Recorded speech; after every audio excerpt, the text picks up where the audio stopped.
দেখানোর চেষ্টা করবো যাতে আরো বেশি সচেতন মানুষ হয়ে যান। সাধারণ মানুষের সাথেই কিন্তু প্রত্যেকটা মুহূর্তে এই খবরের দিকে আমাদের নজর রয়েছে। আর এই মুহূর্তে দেখাই এই এইচএমপিভি ভাইরাস যার কথা আমরা বলছি, সেই এইচএমপিভি ভাইরাস, সেই ভাইরাসে ভয় কাদের কাদের রয়েছে। সবচেয়ে বড় বিষয়, আক্রান্ত হতে পারে শিশু এবং প্রবীণরা, অর্থাৎ একদিকে যেমন অল্প বয়সী এবং তার পাশাপাশি যারা প্রবীণ, যারা বয়স্ক, তারা কিন্তু আক্রান্ত হওয়ার চান্সটা অনেকটা বেশি।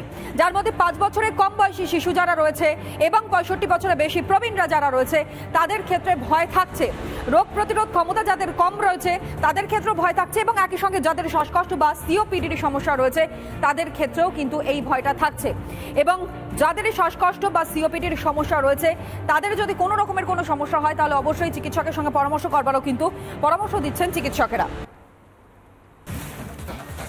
অপূর্ব ঘোষ, শিশুরোগ বিশেষজ্ঞ, তিনি এই মুহূর্তে আমাদের সঙ্গে রয়েছেন। ডক্টর ঘোষ, একটা বিষয় তো স্পষ্ট, যেখানে স্পষ্ট করে বলা হচ্ছে কোভিডের পর যদি আরো একটা কোনো ভাইরাস সংক্রমিত হতে পারে তার নাম এখন এই মুহূর্তে ঘোরপাক খাচ্ছে, তা হচ্ছে এইচএমপিভি। কিন্তু কতটা ভয়ঙ্কর হতে পারে এই ভাইরাস? দেখুন, হিউম্যান মেটানিউমো ভাইরাস আমাদের বাচ্চাদেরকে আমরা আগেও দেখেছি, গত 10-15 বছর ধরেও দেখেছি। আমরা যখন থেকে ভাইরাস টেস্ট করা শুরু করলাম তখন থেকেই আমরা এগুলো পেয়েছি। কিন্তু এটা খুব ক্ষতিকারক ভাইরাস নয়। যেমন করোনা নন কোভিড করোনাও হতে পারে, এমনি অর্ডিনারি কোভিডও হতে পারে। ঠিক তেমনি আরএসভি ভাইরাসও কখনো কখনো বাচ্চাদের মধ্যে সিরিয়াস হয়ে যায়, যার জন্য তার জন্য ভ্যাকসিনের কথা প্রশ্ন আসছে। তেমনি বোকা ভাইরাস, রাইনো ভাইরাস, এই ইনফ্লুয়েঞ্জা ভাইরাস, এগুলো ভাইরাস। তো হিউম্যান মেটানিউমো ভাইরাস একটা ভাইরাস যেটা বাচ্চাদের লাংসে এফেক্ট করতে পারে। আপাতত আমরা এইটুকুই জানি। এখন চায়নাতে এটার একটা এপিডেমিক হয়েছে, তা আগেও হয়েছে হয়তো, কিন্তু আমরা তখন টেস্ট করিনি। এখন আমরা টেস্ট করছি বলে আমরা জানতে পারছি। But on the whole human metapneumovirus যে খুব সাংঘাতিক ভাইরাস তা কিন্তু নয়। অনলি সাপোর্টিভ, যেমন করে আমরা অর্ডিনারি সর্দি কাশি চিকিৎসা করি সেটা করলেই কিন্তু এটা ঠিক হয়ে যাবে। আতঙ্কিত হওয়ার মতো আক্ষরিক পরিস্থিতি নয়। আচ্ছা আচ্ছা, ধন্যবাদ জানাই আপাতত আপনাকে। এবং যেমনটা চিকিৎসকরা তারাও বলছেন, আতঙ্কিত হওয়ার এই মুহূর্তে সেই রকম কোনো জায়গা তৈরি হয়নি। তবে হ্যাঁ, পরামর্শ তাদের একটাই, যে সচেতন থাকুন, অর্থাৎ সাধারণ মানুষের স্বার্থে তাদের বার্তা সচেতন থাকার। আর এরই সঙ্গে সঙ্গে আপনাদেরকে দেখাই ঠিক কোন কোন উপসর্গ যদি সামনে আসে বা দেখা যায় তাহলে বুঝতে পারবেন যে এইচএমপিভি ভাইরাস আক্রান্ত হয়েছেন। অর্থাৎ সব থেকে বড় বিষয় উপসর্গ কি রয়েছে, কিভাবে ছড়ায় সেটাও আপনাদের সামনে দেখাই। যেখানে হাঁচি এবং কাশি যাদের হয় তাদের থেকে একটু দূরে বা ডিস্টেন্স মেনটেন করাটারই কিন্তু প্রয়োজন রয়েছে। আক্রান্তের সংস্পর্শে এলেই ছড়াতে পারে এই ভাইরাস। আক্রান্তে ব্যবহৃত জিনিসের সংস্পর্শে এলেও কিন্তু এই ভাইরাস ছড়াতে পারে, এবং হাত মেলালে বা ছুলে পর্যন্ত, অর্থাৎ টাচ করলে পর্যন্ত এই ভাইরাস সংক্রমিত হতে পারে।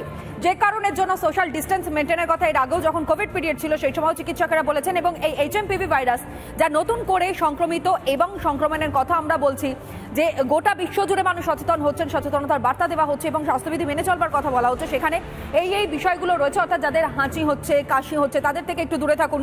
এবং এই হাঁচি কাশি যাদের হচ্ছে বা ঠান্ডা যাদের লাগছে বলে মনে হয় তাদের থেকে একটু দূরে যেমন থাকবেন, একই সঙ্গে তাদের ব্যবহৃত জিনিসপত্র সেগুলো যতটা পারবেন আপনারা একটুখানি অ্যাভয়েড করবার চেষ্টা করবেন। আর এই মুহূর্তে বিশিষ্ট চিকিৎসক কুণাল সরকার, তিনি আমাদের সঙ্গে রয়েছেন টেলিফোন লাইনে। ডক্টর সরকার, এই এইচএমপিভি ভাইরাস নিয়ে আমরা কথা বলছি, কোভিডের কথা আমাদের এখনো পর্যন্ত মনে আছে। দুটোকে যদি আমরা কম্পেয়ার করি তাহলে সেই রকম ভাবেই কি ধরা দিতে চলেছে এই এইচএমপিভি ভাইরাস, নাকি খুব একটা বেশি ভয়ের কোনো জায়গা নেই? এখন কোভিডের অভিজ্ঞতার পরে আমাদের সবাইকেই অত্যন্ত সতর্ক এবং সন্দিহান হয়ে থাকতে হবে। কিন্তু এখনো যেটুকু আমরা বলতে পারি সেটুকু হলো যে দেখো, প্রথম মনে রাখতে হবে যে কোভিড ধরনের বা করোনা ভাইরাস আমাদের আগে 2-4 বার নানান রকমের তার সঙ্গে অভিজ্ঞতা চেনাশোনা হয়েছিল। কিন্তু কোভিড হঠাৎ ওরকম দৈত্যের মতো আমাদের উপর আক্রমণ হানিয়েছিল একটা কারণেই, যে আমরা নিজেরা কৃত্রিমভাবে কোভিডকে এমন একটা সাজিয়ে গুছিয়ে তুলেছিলাম যে কোভিড আমাদের কাছে একটা সম্পূর্ণ অপরিচিত প্রায় টেররিস্টের মতো আক্রমণ করেছিল। কেউ আমাদের বডি, আমাদের হিউম্যান ফিজিওলজি কোভিডের সঙ্গে তার বিন্দুমাত্র কোভিড-2 ভাইরাসের সঙ্গে তার বিন্দুমাত্র কোনো চেনা পরিচয় ছিল না। কিন্তু এখনো অব্দি প্রথমত চায়নাতে শীতের দিকে এইরকম রেসপিরেটরি ইনফেকশন বাড়ে। কেন বাড়ে? কারণ ভারতবর্ষের তুলনায় চায়না উত্তরের দিকে একটা দেশ, উত্তর চায়নাতে উইন্টার বা শীতকালটা অনেক বেশি আমাদের থেকে, খুব কঠিন শীতকাল হয় ওদের। যে কোনো রেসপিরেটরি ট্র্যাক্ট ইনফেকশন পৃথিবীর নানান শহরে নানান দেশে এটা বাড়বে। দ্বিতীয়ত হলো যে এখন অব্দি এই ভাইরাসটাকে একটা চেনা বা পরিচিত ফ্যামিলিয়ার ভাইরাস বলে মনে হচ্ছে। কেউ কারসাজি করে এই ভাইরাসটাকে আরো মারাত্মক করেছে এমন কোনো পরিচয় নেই।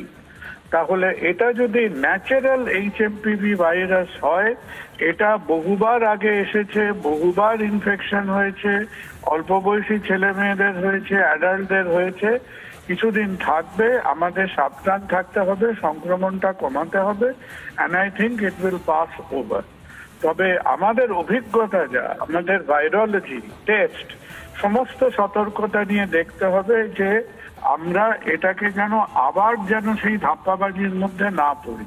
প্রথমবার যেরকম একটা ইনফ্লুয়েঞ্জা বলে তারপর দেখা গেল যে একটা বিভৎস জিনিস আসছে, কিন্তু এখন অব্দি যেসব দেশে, মালয়েশিয়াতেও দেখা গেছে, আমাদের মিডল ইস্টেও কিছু দেশে দেখা গেছে, সেখানেও কোনো ল্যাবরেটরি এখনো খুব মারাত্মক রিপোর্ট দেয়নি HMPV সম্বন্ধে। বেশ বেশ ধন্যবাদ জানাই ডক্টর সরকার। কুণাল সরকার বিশিষ্ট চিকিৎসক, তিনি এই মুহূর্তে আমাদের সঙ্গে ছিলেন টেলিফোন লাইনে। আরো একবার আপনাদেরকে জানাই, HMPV ভাইরাস নিয়ে আমরা আজ আলোচনা করছি তার কারণ ভারতে প্রথম এই HMPV ভাইরাসের আক্রান্তের হদিশ পাওয়া গিয়েছে।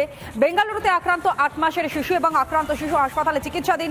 চীনে কার্যত থাবা ইতিমধ্যে বসিয়েছে এই নতুন ভাইরাস HMPV। আর এবার ভারতেও যে তথ্য আপনাদের সামনে তুলে ধরছিলাম, ঠিক তার পাশাপাশি কিছুক্ষণ আগে বলছিলাম যে উপসর্গ কি হলে পরে বুঝবেন যে এই ভাইরাস আক্রান্ত হয়েছেন, সেটা একবার আপনাদের সামনে তুলে ধরাটা ভীষণ গুরুত্বপূর্ণ।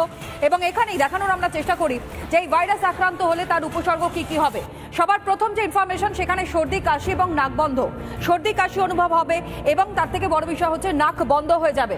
জ্বর এবং গলা ব্যথা, শ্বাসকষ্টজনিত সমস্যার কথা আগেই বলেছিলাম। COPD সমস্যা যাদের রয়েছে তাদের ক্ষেত্রে ভয়ঙ্কর হতে পারে, কিন্তু শ্বাসকষ্টের সমস্যা হতে পারে। পাশাপাশি ইনফরমেশনগুলো আপনাদের সামনে আমরা তুলে ধরছি এই HMPV ভাইরাস এবং সেই HMPV ভাইরাসের উপসর্গগুলো কি, যে উপসর্গগুলো দেখলে কিছুটা হলো আপনাদের সচেতনতার যেমন প্রয়োজন রয়েছে, ঠিক তার পাশাপাশি চিকিৎসকদের কাছেও যাওয়ার প্রয়োজন রয়েছে। প্রভাস প্রসূন গিরি চিকিৎসক, তিনি আমাদের সঙ্গে রয়েছেন। সব থেকে বড় বিষয় ডক্টর, যেটা নিয়ে আমরা আলোচনা করছিলাম, যে হয় 5 বছরের কম যাদের বয়সে তাদের ক্ষেত্রে সংক্রমিত হওয়ার একটা আশঙ্কা থাকছে, আবার যাদের 65-র ওপরে বয়স, মানে যারা প্রবীণ, তাদেরও আশঙ্কা থাকছে এই HMPV ভাইরাসে আক্রান্ত হওয়ার। মধ্যবর্তী বয়সে যাদের রয়েছে তাদের ক্ষেত্রে কি কোনো রকমের কোনো সমস্যা নেই, সেটা 1 নম্বর প্রশ্ন।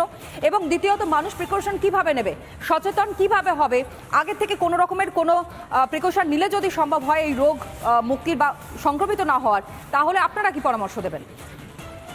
দেখুন, এই হিউম্যান মেটানিমো ভাইরাস যেটা পাওয়া যাচ্ছে, এটা কিন্তু কোনো নতুন ভাইরাস নয়। এটা বহুদিন থেকেই আছে, বহুদিন থেকে এটা আমরা ডিটেক্ট করি। ইউজুয়ালি শীতের শুরু, শীতের সময় এবং শীতের শেষের দিকে এই ভাইরাসটা প্রাদুর্ভাব ঘটে। এটা মেনলি যেটা করে নর্মাল সর্দি কাশি, যেটাকে আমরা বলি, এবং সেটা বয়স্ক থেকে বাচ্চা, মধ্যবয়স্ক, প্রাপ্তবয়স্ক সবারই হতে পারে।